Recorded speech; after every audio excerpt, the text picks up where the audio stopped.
So David, what are the ways that an owner can tap the equity of a building that they own? Well, there are a number of ways. One is an outright sale. So we own a building that's worth $1 million and we sell it for $1 million. You just got your equity out, less whatever mortgage was on the property. So that's obviously, you're going to get the most out of the property in that way. That assumes you want to leave the building. So let's say that you own your building, you would like to tap the equity, but you want to stay in the building. So the traditional way would be a mortgage or refinancing the property. The advantage to that would be that the funds would not be subject to taxes. It's a loan, so the loan proceeds are tax-free. The disadvantage would be you're only tapping a percentage of the value of the building.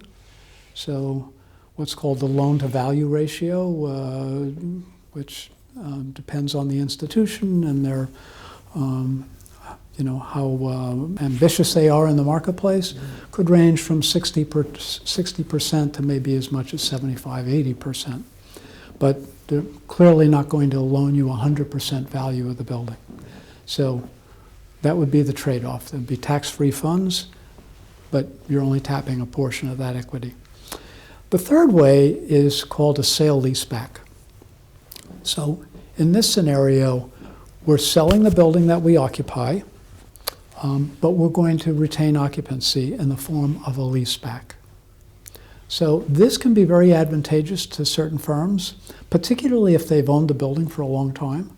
So if you've owned the building for 15, 20 years, it's going to have a book value of very little, which is not, on your balance sheet, is not going to show an asset to its true worth. So that might be a case for selling and then leasing back. So we've engineered those types of transactions. Of course, you're getting 100% of the value of the building, right? Now you are going to have capital gains. You are going to pay taxes on that money, so that's a downside. But you do get to continue occupancy in the building, at a negotiated lease rate. So interesting, and that would impact the financial statements one way or the other. I mean, you're going to pay taxes on one end, but you're going to have expenses on the other end with the lease back. That's correct. Very interesting. Very interesting. Thank you, David. So don't miss any future segments. You can subscribe at huntcorp.com, and you can reach David at the information on the screen.